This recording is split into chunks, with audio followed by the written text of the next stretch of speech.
Satnam, everyone. Hello and welcome. Welcome to these readings of the Yoga Sutras. I was going to say a course. I'm not sure it's a course or a reading, just reading together.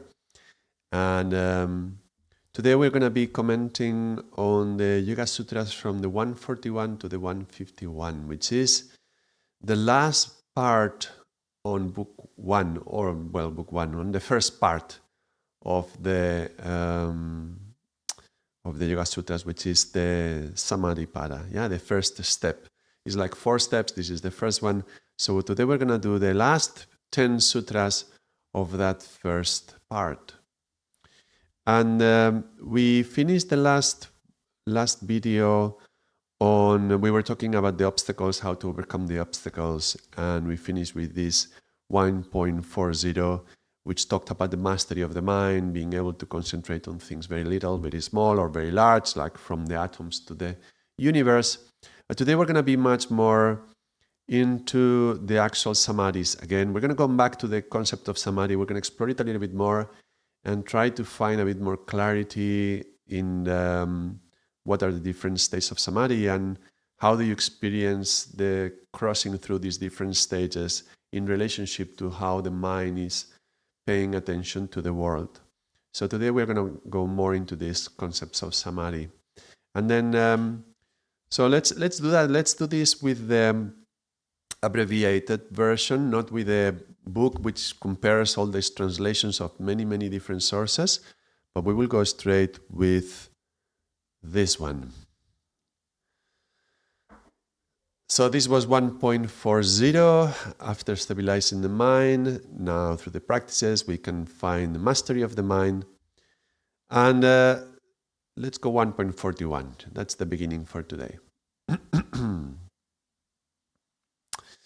When the modifications of the mind have become weakened, this window away, the mind becomes like a transparent crystal and thus can easily take on the qualities of whatever object observed, whether that object be the observer, the means of observing, or an object observed, is a process of engrossment called samapatti. Samapatti. Now, in some of the books you will find samapatti translated, they say like it's just samadhi, it's like samadhi. In this translation from Swami Ganeshwara, the samapatti is more like they make this differentiation, if you wish, as complete absorption. And it has to do with balance as well. It mentions here, you can see transmute into likeness and total balance. So, I mean, it's the same root, it's sama, it's like samadhi. That is just, we're gonna, because, okay, so here's the thing.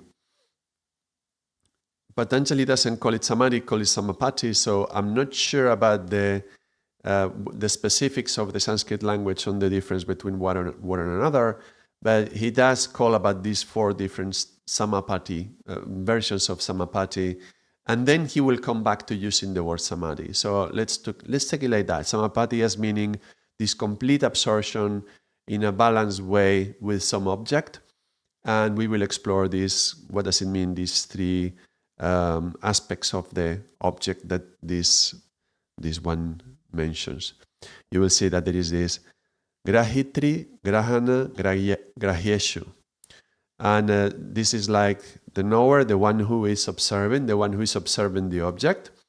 Then there is the object itself, the grahyeshu, that's the object that you are observing and the knowledge that you can extract from that object.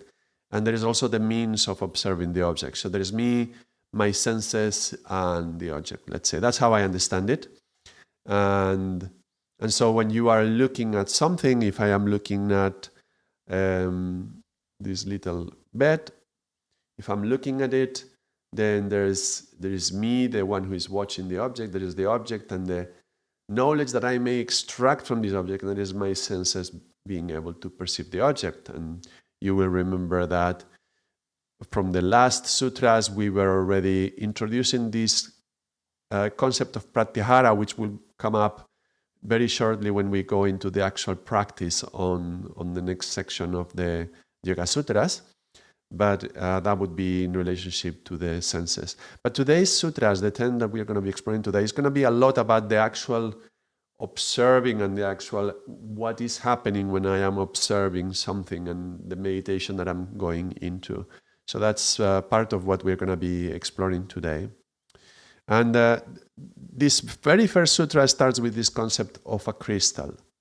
Yeah, the mind becomes like a crystal, and just like a crystal, which they can a transparent crystal. I mean, this one is yellow, so it has a color, and whatever you put below, then you can see through this yellow crystal, and you can observe it, but with the color of yellow. And this is what was happening with the mind in general. You will remember that at the beginning of the Yoga Sutras, Patanjali talks about klishta, the coloring of thoughts, and how that coloring of thoughts, which is based on our previous past experiences, is what makes us suffer. And we have been exploring obstacles and what to do with the obstacles, like, breathing out, exhaling, and holding without breath. You will remember all this if you've been watching the last videos. Well, through those practices, now the crystal has become more clear. And just as any crystal that is clear, you can see the outside cleanly. He doesn't say look through. The way it is described by Patanjali is more like the mind becomes like a transparent crystal and can easily take on the qualities of whatever object observed. So you can see it like a lens, like looking through it, but you can also see it like it's capturing the color. It's almost like absorbing the color. And I think when we were first starting to talk about the Yoga Sutras, I did this drawing. You may remember how this is our consciousness, and then there is this crystal which I drew as a prism, and that is reflecting what is coming from the outside, from the senses. And the chitta-vrittis, these waves in our mind field, are happening here on the surface of this crystal, and they are distorting our perception. So even if we are looking at ourselves, we look at ourselves distorted through that chitta-vrittis, no? And so maybe instead of seeing ourselves as we are, we see ourselves in a particular light, and maybe judge ourselves critically and say we are ugly or we are whatever, according to those chitta-vrittis that we have in ourselves. So what Patanjali is saying, like, look, now we're going to talk about when the crystal is transparent. So when you have already done a good process of cleaning and cleansing, and that comes through the things that we were talking about the last days, but it will also come through the practice that we will see later on. And there's something very interesting as well that I would like to mention, that is, if there is these two concepts, abhyasa and vairagya.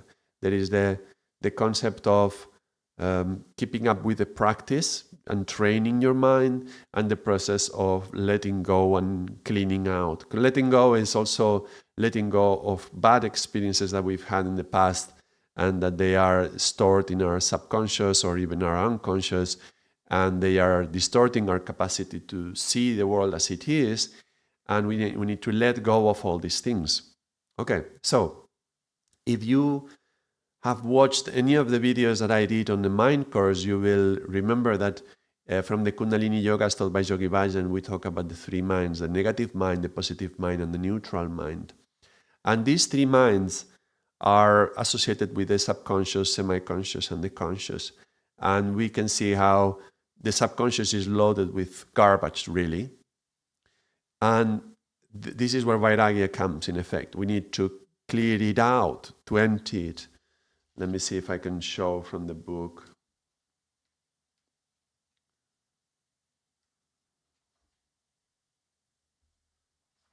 Right.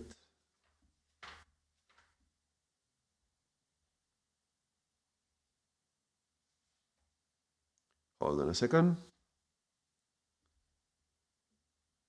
Yeah, this is from 112 onwards. Yeah, it's in 112 when it's talking about the mental modifications are restrained by practice and the non-attachment. And then he goes on describing what both of these are, the vairagya and the abhyasa. Well, the vairagya, that's the non-attachment, that's the cleaning of the subconscious. That's when you are going into your past experiences and letting it go, let go of any attachment that you have, of any traumatic experience that you had, any trauma that you tell yourself, that you narrate yourself, your own narratives, which are conditioning you to your experience, to having that particular experience. So let go of all that. So that's the cleaning of the negative mind. The positive mind, that's in the semi-conscious, that's where the mind wants to help you in some way, but it's like the horses, that you're not holding the reins of the horses go wild, so the senses go wild. You're walking down the street and you're looking at everything around you. There's this advertisement telling you, buy perfume, and then this nice girl that passes next, oh, nice, and then there is shop, and discount, buy me, and all these things that are trying to pull your attention, and the senses go away with them. That's why, the senses are like the gates, and we lose a lot of prana through these gates. Well, the mind should be directed, and we should be able to hold it and direct it in some way. And it's our practice that is going to help us, give us command over the mind so that it can serve us rather than it can be our master. So our practice, the abhyasa, is going to be helping you to train your mind. So we have the vairagya, which is cleaning the negative mind, and the abhyasa, which is training the positive mind. And both of them together are helping to stay awake and stay aware, and that is the awakening of the neutral mind. So I wanted to put this into context to the way we talk about the mind in Kundalini Yoga, and I think it serves to understand what the process is here. So we've been going through all this vairagya, we've been cleaning all this crystal. Now we have a pure crystal, not yellow like this little bit that I have here, but fully transparent. And now as we can look towards the outside, this is transparent, so we can perceive the things as they are. Or, it doesn't have to be perfect, because we cannot wait to meditate until we are perfect. We have to, utilize the practice as part of our means towards perfection. So don't wait until the crystal is fully transparent, but the more transparent it becomes, that's the vairagya. Now comes the practice, and the practice is going to be, how is your focus going to be on the object? Yeah. So here we go. That was 1.41 about the crystal, and about the crystal and the three aspects: the knower, the means of knowing, and the knowledge, or the object that you are observing. And as we go into 1.42, it's going to tell us about this meditation on an object. What does that mean? What does it imply? So here we go. One type of such engrossment, samapatti, so like contemplating something gross, focus on something gross, is one in which there is a mixture of three things: a word, shabda, a name, that would be shabda would be the sound, so it's like the word that we give to the object, a name going with the object, the meaning or identity of that object, that's the artha, and the knowledge associated with that object, that's the jnana. This engrossment, or samapatti, is known as savitarka. This is savitarka samapatti. What does that mean? Well, the shabda, the artha, and the jnana, the way I understand it, again, it's that if I say to you, a chair, the word chair is a sound, it's a word, it's a shabda. And the moment that I say chair, it's triggering something within you. Your own brain, first of all, recognizes the word chair. And that's a symbol. It's like a category of a lot of things that can be called chairs. So the word itself doesn't have any visual representation in your brain. The word is the symbol. You have a memory of that word. That is the shabda. But the moment that you want to think of chairs, the mind immediately translates this into images. And you may visualize a particular chair. Maybe you will even remember how your kitchen chair looks like. Satnam Infinity, hello, welcome here. So if I say chair and you are visualizing a chair, you are visualizing one particular chair, and maybe then you will see another chair and you will remember, well, my office chair, that's also a chair, and then you will remember some drawing of a chair or a video that you watched yesterday and there was a chair and it was an unusual chair, and you will have these images of particular chairs. These images are particular. The name, the Shabda, is abstract. So when I say chair, that's a symbol and that has no instantiation. That's not an instant, that's an abstraction.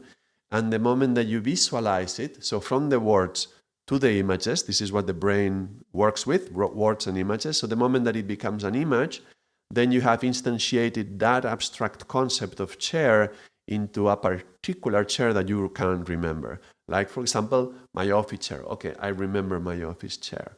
So that's the difference between the Shabda and the Artha. And the Jnana is the knowledge or the idea of what chair is. So after looking a number of chairs, you will recognize what is a chair.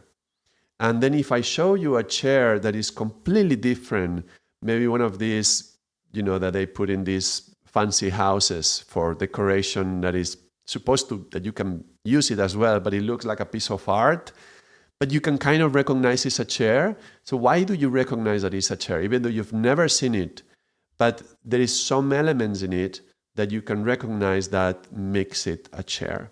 So in your mind, the knowledge that what is a chair, that's the Jnana. And that's not associated to one particular chair, but to all the chairs.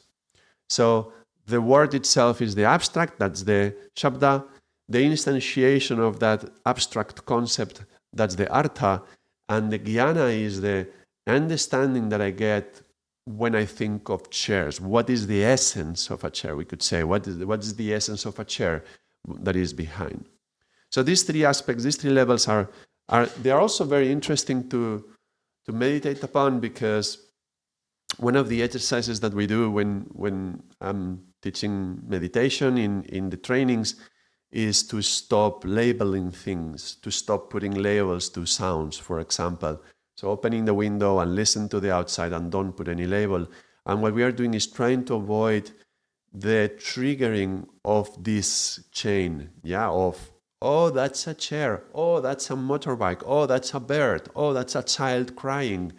And the moment you put the label, that's the abstract thought that then it becomes an instance, and then we start going on with the mind. That triggers a lot of cittavrittis. So by listening and not putting a label, that's a practice of staying before all this thing goes on.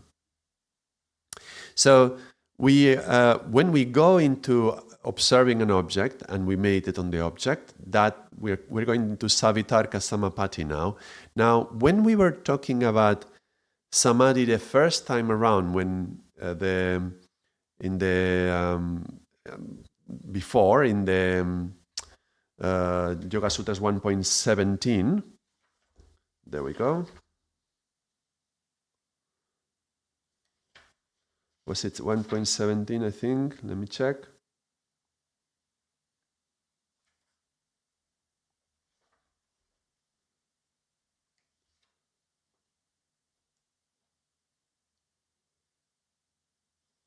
In 17, he mentions Sampragnata Samadhi, and that's where we had, here it is. It was 117. Let me check. Here. Vitarka Vichara Ananda Asmita Anugamat Sampragnata. So Sampragnata Samadhi is accomplished by, this is not focus, is it? Hold on, let me check. A bit better. So Sampragnata Samadhi has the Vitarka, Vichara, Ananda, and Asmita. Sometimes they say even Sananda and Sasmita. Vitarka and Vichara. Vitarka, you will now recognize it because it appears here, Savitarka. So Savitarka, Vitarka meaning gross thoughts, So savitarka means with gross thoughts. So we are having a state of contemplation with gross thoughts. So the idea of savitarka samapatti is when you are, let's say, looking at a flower and you are contemplating the flower, but there is going to be, let me do a little drawing.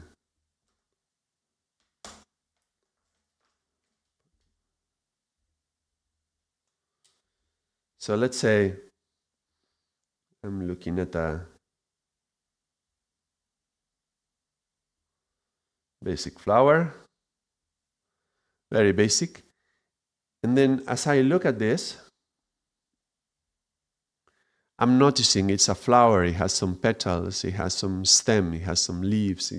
And I'm watching it, and there may be these thoughts that are triggered by this. There would be a label into my brain, and flower is triggering image of a flower, and I am extracting the essence. I know what a flower is.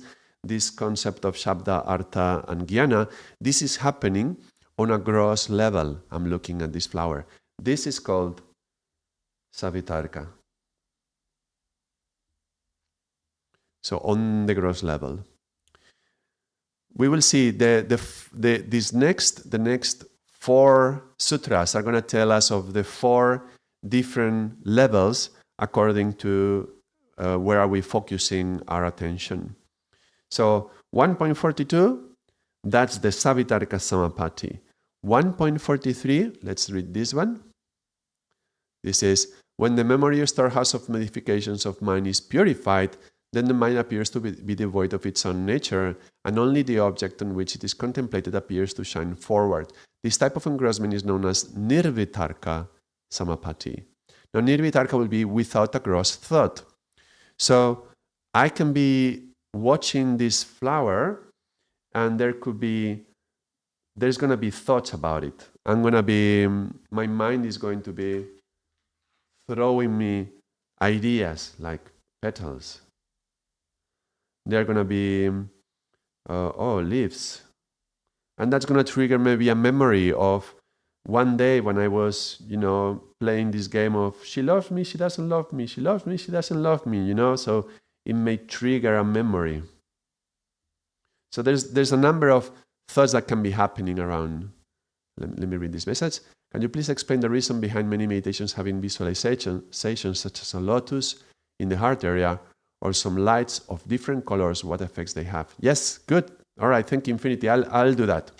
I will see the four methods, and then I will explain the different meditations that there are. Good, thank you. So as I am in Savitarka Samapatti, these vrittis, they are vrittis after all. These movements, these thoughts are going to be happening. They're going to be moving around. Even though my attention is fully focused on the flower, there's things that are going to be trying to pull me into different kind of lines of thought. But what Patanjali says is, well, apart from Savitarka, we have the Nirvitarka. And Nirvitarka is without gross thought. So here we are just observing this flower, and it's just the flower itself. It doesn't need any extra thinking. He mentions that this is when the memory or storehouse of modifications of the mind has been purified. So when the smritis, the memories, has been purified. So that means that we have practiced the let go a lot, and we are clean enough so that the crystal is transparent. And then if it's transparent, you can see the flower for what it is, and you can be looking at an object, like doing tratakam on a flower, and just seeing the flower as it is. You're still doing tratakam on an object. It's still a gross object. You're trying to become one with it, if you wish, but the thoughts have become much less strong, softer, or even are gone. Yeah. So this moving in this direction. This is when the chitta vrittis are slowly becoming less active. Yeah.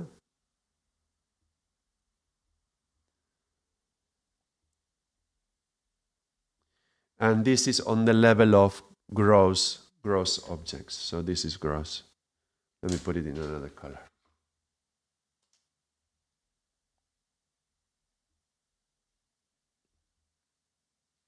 Okay. So that's 1.42 and 1.43. Let's see what are the other two types, and then I will mention what Infinity was asking me about. 1.44.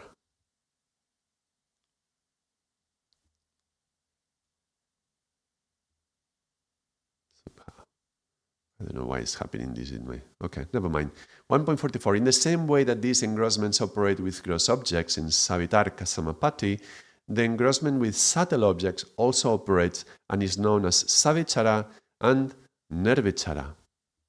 So now we go into Savichara and Nirvichara. And this will be 1.44 and 1.45. Having such objects, subtle objects, extends all the way up to unmanifest prakriti. Unmanifest prakriti. Unmanifest prakriti. Okay, so what does that mean? Let's go back to the drawing. So, as I am meditating upon a flower, I may look at it. This is my own explanation, okay? And I might as well be wrong, but this is what makes sense to me, that it helps me to appreciate how we are moving up the ladder towards Purusha, from the gross to the subtle. Let me just point this up. I'm referring to this diagram, which you will be familiar with. So we are here in the gross level of the tattvas and what we can perceive through the five senses, indriyas. But now we are going up the level from prakriti up towards purusha. So we're going more and more subtle. Now, I can look at the flower and I don't see the flower anymore. What I see is beauty.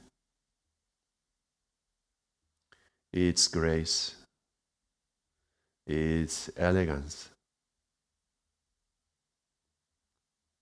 So I can be contemplating a flower and my mind is appreciating the beauty of that, natural beauty of that flower. And it may want to pull me in a particular direction. So thoughts may want to talk about how the flower is beautiful by itself, even if it's not perfect, and then maybe I can appreciate the beauty of my imperfection. And you can go on with some sort of philosophizing if you wish. But the thing is, it's becoming subtle. You're not looking at the gross object, the flower. You're looking at what the flower's essence is. This is like, you're not looking at one chair, is like distilling the essence of the chair. Well, in the essence of the flower, there is this jnana, there is this wisdom, that there is these aspects of beauty and grace and elegance. So I can be meditating upon this, and this may also be triggering some form of thoughts. So this is savichara.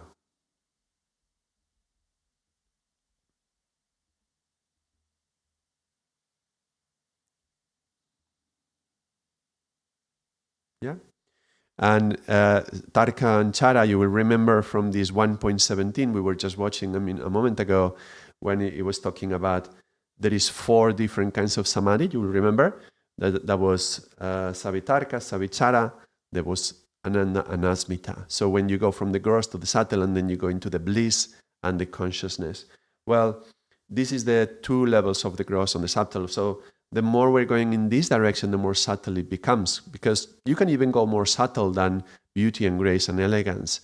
You can go into the divine qualities of the 3. There's something divine about these 3, so you can go even more subtle, for example. But that's still triggering some thoughts of some way, or you can go into nirvichara.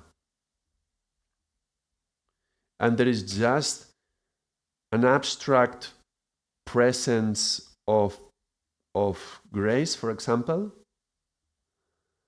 And I'm not looking at the physical flower at all.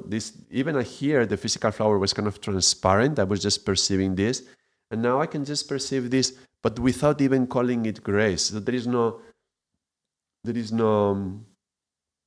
verbal narration of what is happening. You're just I am looking at the flower, and then I am just filled with this sense of grace.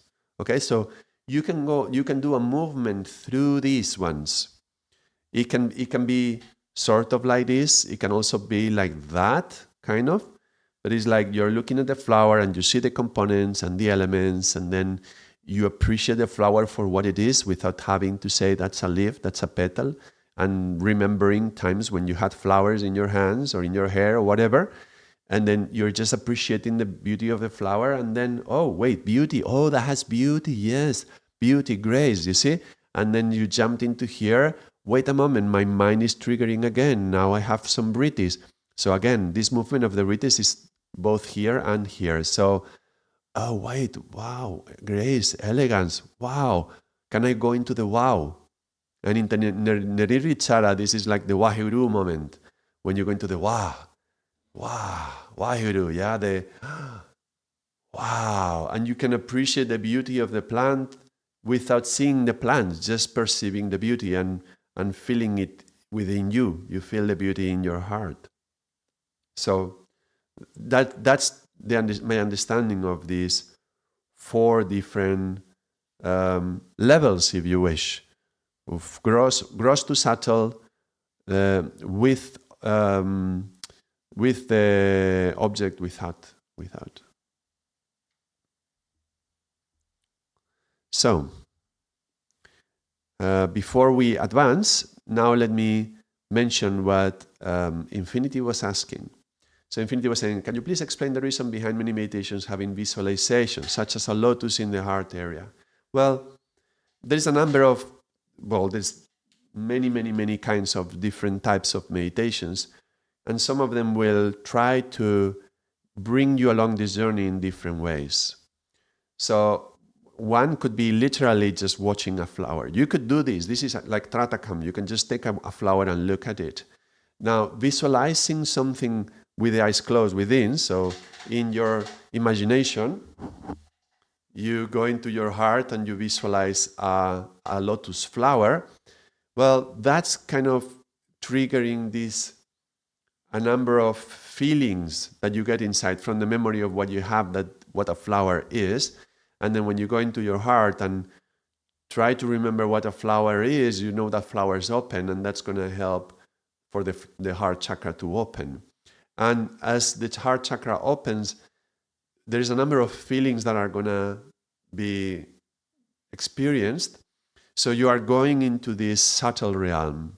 So you're using a visualization of something gross, like in this case, it would be a different kind of flower. Yeah, they would say, well, just look at the lotus flower.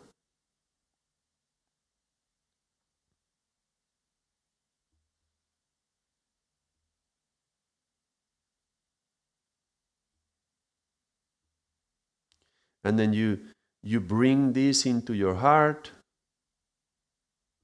and then you imagine it, and then you are focusing on something that is visual, so it's triggering a gross focus, let's say a savitarka, into your heart. But you know what? There is no such a flower in your heart.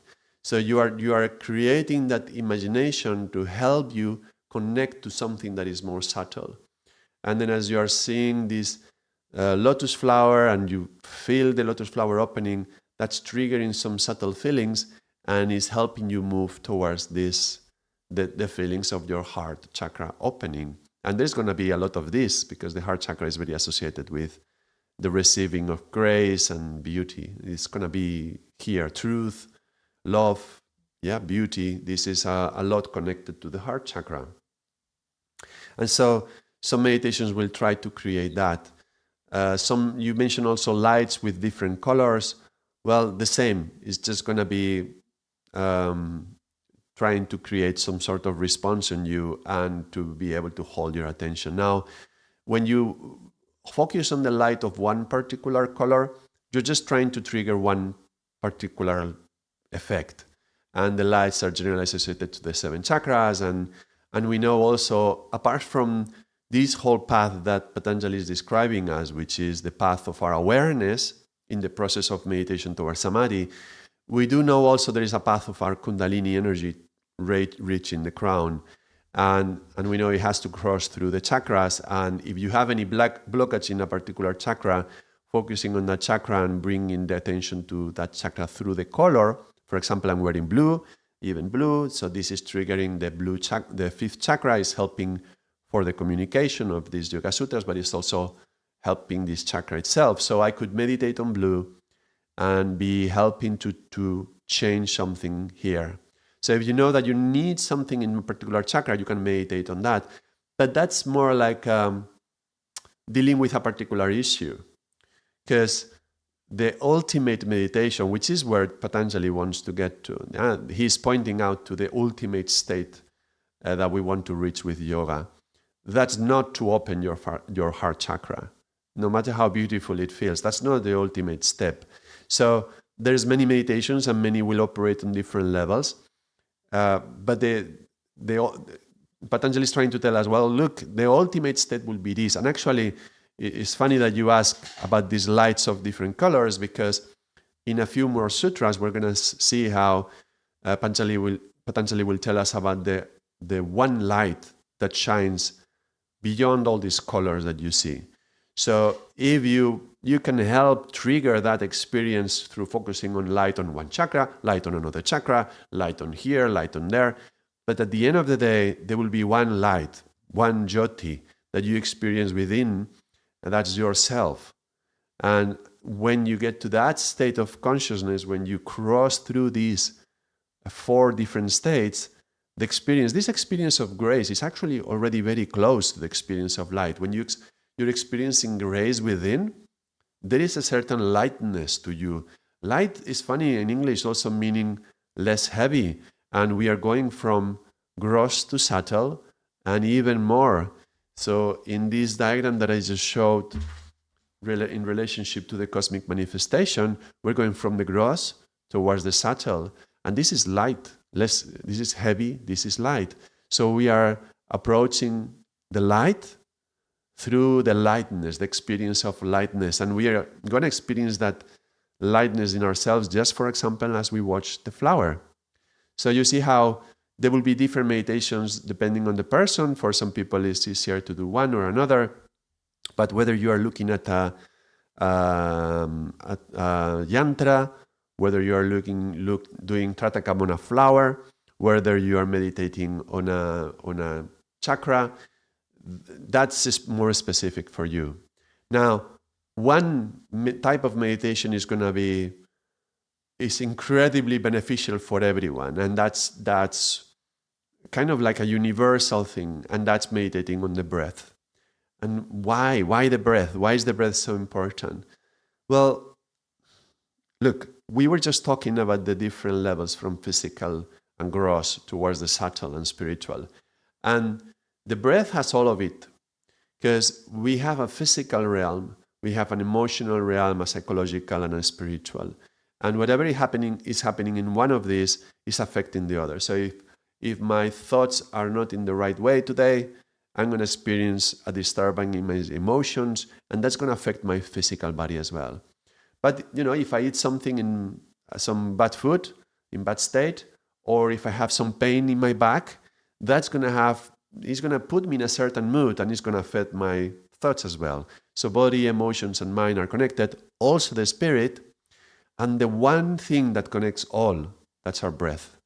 Breath connects all these levels. So a wonderful meditation is just to close your eyes so that you don't go out through the senses. Go inwards into the sense of breath, which is the sense of touch, first of all, because you feel it move. And the sense of touch already has, every sense is connected to one chakra. Like this chakra I was just mentioning is communication, so that's a speech and listening. And the 4th chakra is the touch. So as I am saying, concentrate on the breath, that's going to bring you to the heart chakra, which is, a lot of magic happens in this chakra. So concentrating on the breath, as I close my eyes and as I feel my breath, I'm feeling the muscles, that's the gross. But then the air that is moving very soon transcend the gross, and it becomes more subtle. And then you can connect through the emotions, the mind, and even go into the spirit, because to inspire, inhale, it's bringing the spirit in. So you can start from feeling the muscles of the breath moving and just perceiving the act of breathing and feeling that through the breath comes prana and energy and joy and life, and then just experiencing the grace of life, for example, or just life, just existing, just being graced with existing. And you can go into nirvichara just through breathing very quickly, especially if you have a mantra within, like Satnam. I heard that some tantrics have such a powerful imagination that when they spend some attention and time on visualizing something, they can materialize it into this 3D world. What are your thoughts? Yes, sure, you can do that. There's plenty of cities out there, and if you work on that enough, you may be able to manifest that. And I believe, Paramahansa Yogananda spoke in his book, visiting this supposed to be saint who could you could put the hand and he would create a flower scent into your hand, and your hand would smell like roses, for example. And there's lots of cities. Maybe you need to spend 20 years to create that, and you can just think of something and materialize it. There's plenty of stories of these things, especially if you read some Indian literature. You will find a lot of stories of magicians, but they are not like in the West that they are doing a trick, but they actually pull out from the ethers and materialize it. But that's the thing. Do you want to spend 20 years of your life to be able to fully develop that? Maybe to be able to materialize little flowers? 20 years that you could spend meditating and transcending your own tragedy of life to become, healthy, happy, holy. So it's a matter of choosing, but everything has consequences. So we need to choose what do we want to put our energy into. And those kind of things, when people materialize things into the 3D world, it's just like sound effects and visual effects, in a movie. It's not necessary. It's like, some of them are nice. They make the movie more entertaining. But, this life is full of entertaining things already. It's more distracting than entertaining even. So it's not necessary. And yes, the Yoga Sutras will mention some of the things that can happen by developing your powers of concentration. These things could happen. All right. So it's probably a sign that we need to continue. Satnam, yes. Hello, Isabel. Good to see you here. You came just on time to see me crash. All right. So we have seen one point. Let me bring this up again. 42, 3, 4, and 5. But let me go back to 42 just to point something. Here there's one concept, this vikalpa. Sometimes it says here with options. A translation that vikalpa is often given is conceptualization, with concepts. Now, why do I want to mention this one? Because if you read that some of these labels that they utilize to describe the states of samadhi from Vedanta and other teachings, they don't talk about sampragnata and asampragnata.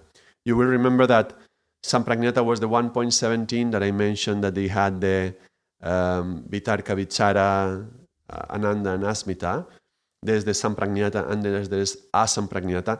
Well, I think I did mention the other day as well that if you look at Vedanta, they will talk about vikalpa and sankalpa samadhi. So nirvikalpa, I don't know what I'm saying. Savikalpa and nirvikalpa samadhi. So when from Vedanta you read savikalpa, is kind of a sampragnata, is a similar idea, and is referring to these states as well. And we just saw it in the 1.42. It's talking about with options, so that's vikalpa. So with options, that would be savikalpa, right? So this is savikalpa, and then nirvikalpa would be like the asampragnata samadhi that Patanjali talks about. So just pointing it out, because if you're going to be reading some text on samadhi, those words are going to come up. So it's good to know. Okay, so we've seen 1.42, 43, 44, and 45. Those were talking about vitarka, savitarka, nirvitarka, savichara, nirvichara. And now we're going to 1.46. And he says, well, these four varieties of contemplation and agross are the only kinds of concentrations which are objective and have a seed of an object. You see here it mentions the word samadhi. That's why before I was just trying to say, well, I'm not sure if it's a samadhi. This is called samapati, right? You see, samapati. So, okay, that was samapati. Now he's saying, well, all these four, they are sabija samadhi. And today I was reflecting upon this concept of sabija. And because when they utilize the word sabija in this case, it's like seeds of thoughts. So seeds that are going to bring about thoughts. So when you are looking at the flower, then there is seed ideas that are going to develop into thinking, oh, look at the petals. You remember that time when I was looking at a petal right? So these are seeds, bija. But nirvija, that's sabija, with seeds, yeah? Now, seeds is another term that is often utilized also for the samskaras. Samskaras are seeds of karma. So I find from what I have been reading is that this concept of sabija and nirvija both applies for with and without these seeds of thoughts and with or without these seeds of karma. So it's both things at the same time. So let me clarify it. When we explore here these four types are sabija samadhi. So all these would be sabija.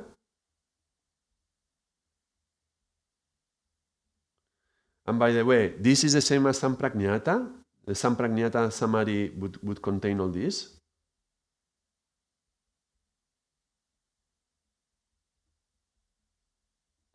You remember sampragnata and asampragnata? I'm not sure if I'm spelling it right, but you know what I mean. And this is what is the other thing? Well, we can say this is also if you look in Vedanta, you will find savikalpa. Yeah.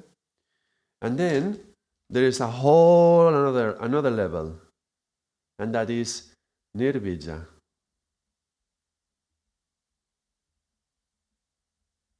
Without sit.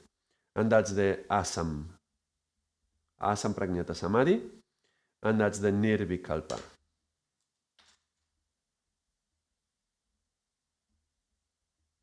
Nirvikalpa. Okay? So we're gonna go into this, and what he's saying is that when you are here, whether they are gross or subtle, there is seeds of ideas and thoughts moving. In here, there is none.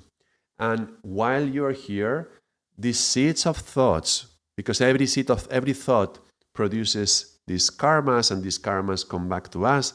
So this is the samskaras are still active. So sabija, when you are in sabija samadhi, there is still samskaras in life. In nirvija is when the samskaras are not affecting us anymore. But we will read this in the following sutras. Let's read it through. So 1.46 is talking about sabija. That was sabija. And in 147 it says, well, look, as one gains proficiency in the undisturbed flow of nirvichara, so as you get more proficient into just flowing with the more subtle state with no thought, so chitta-vritti is less active, what is happening then? A purity and luminosity of the instrument of mind is developed. It says, purity, prasada, purity, luminosity, and adhyatma. That's the atma. Yeah, the atma, the self, the true self. So the self is shining there. And in the translation from Satchidananda, 1.47, he says, in the purity of nirvichara samadhi, the supreme self shines.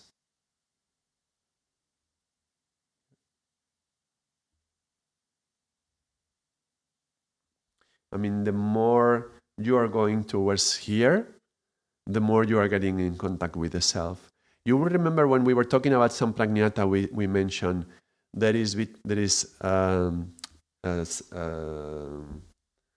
Savitarka, Savichara, Sananda, Sasmita.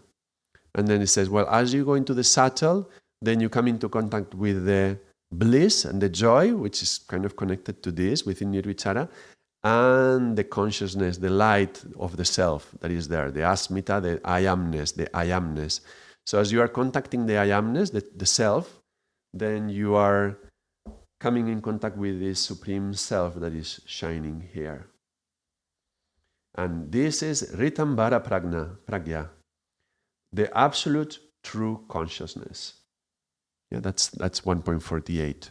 So now as we have beyond Nirvichara, as we are becoming more in contact with the self shining, then we are coming into the absolute true consciousness. And let's carry on with this. 1.49, the special truth is totally different from knowledge gained by hearing, study of a scripture, or inference. You will recognize this because in the 1.7 we had these are the it was describing the 5 vrittis, and it says the right knowledge, misconception, verbal delusion, sleep, and memory. And he said the right knowledge has the sources are direct perception, inference, or scriptural testimony. Well, this is saying is that, look, in Ritambara Pragya, this special truth is different from knowledge gained by hearing, a study of scripture, or inference. So this is not a vritti. This is not a chitta vritti. Even the high right understanding, the level of right understanding vrittis, even those, they are not this. This is beyond. This is an understanding, a level of contact with true consciousness, a wisdom that goes beyond something that you can analyze and understand through the intellectual mind. This is beyond the intellectual mind. Let's read the other translation. Let's see what he says. So Swami Ganesvara says that the experiential knowledge that is gained in that state is one of essential wisdom and is filled with truth.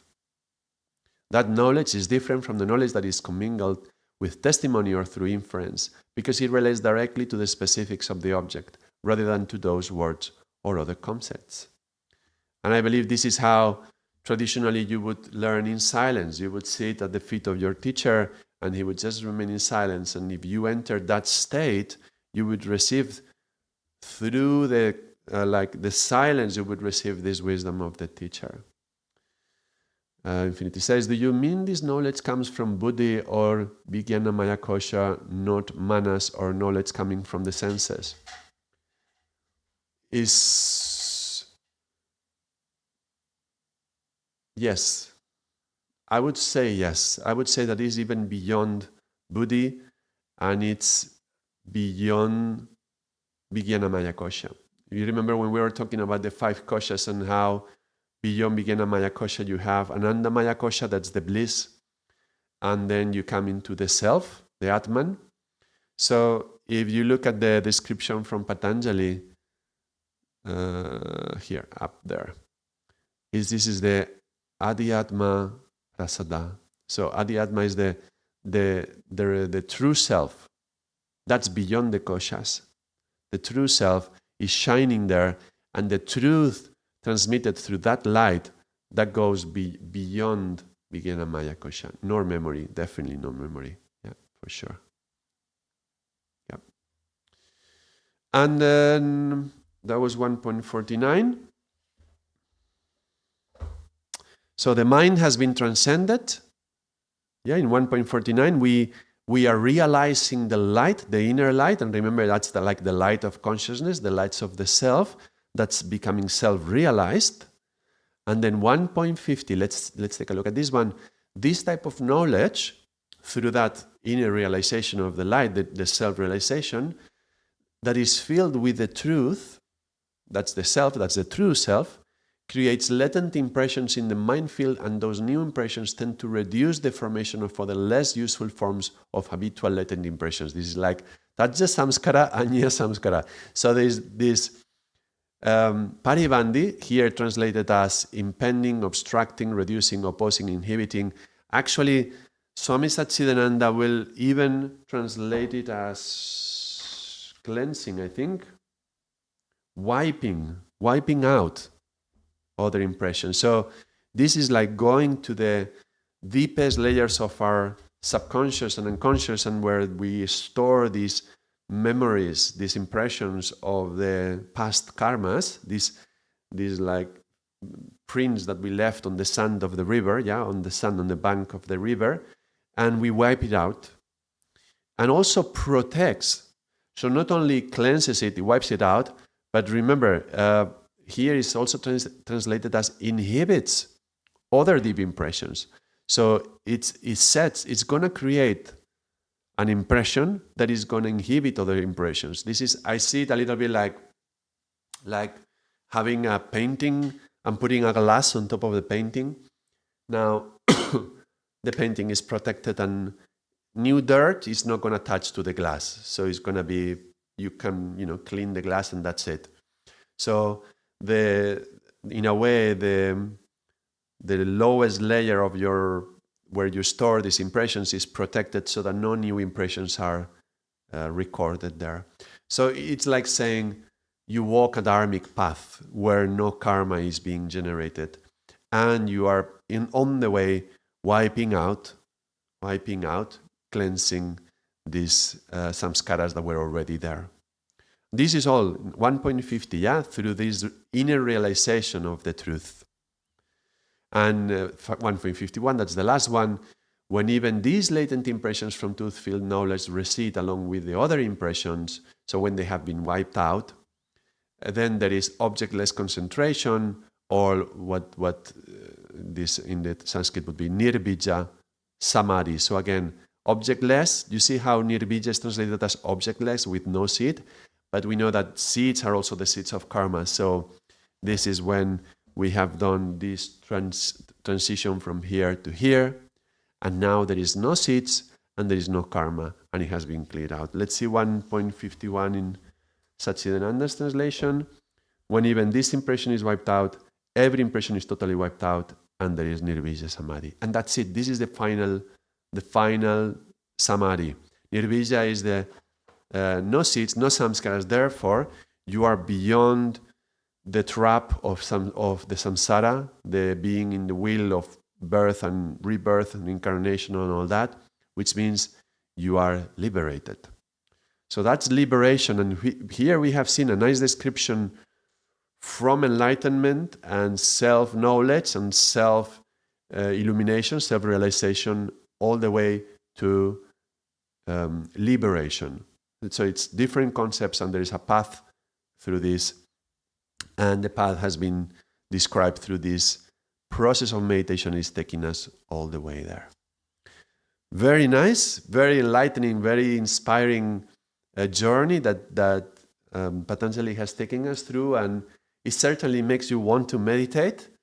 And this morning I was reflecting, and I was meditating a bit on the breath, and I was reflecting how incredible is the meditation on the breath, how you can just inhale and exhale and just doing that, and then at some point you realize you are not doing it, and at some point it's like the breath is breathing you, and at some point it's like, wait, this is my spirit breathing me, and then you feel the joy of having the spirit breathing you. So I'm not going to guide you today, but I encourage everyone after this video, if you wish, to sit with the eyes closed for a while and just go into this realization, this inner realization of the spirit breathing you. And as you inhale, you hear Sat. And as you exhale, you hear the Nam. And I hope you have a good meditation. This is all for the first part of the Yoga Sutras. We will continue on the following video. We'll probably go straight into the second part. Maybe I'll do another video in between, but I think we'll likely go very, very soon into the second part. For today, thank you very much. Have a wonderful meditation. Thank you, Satnam.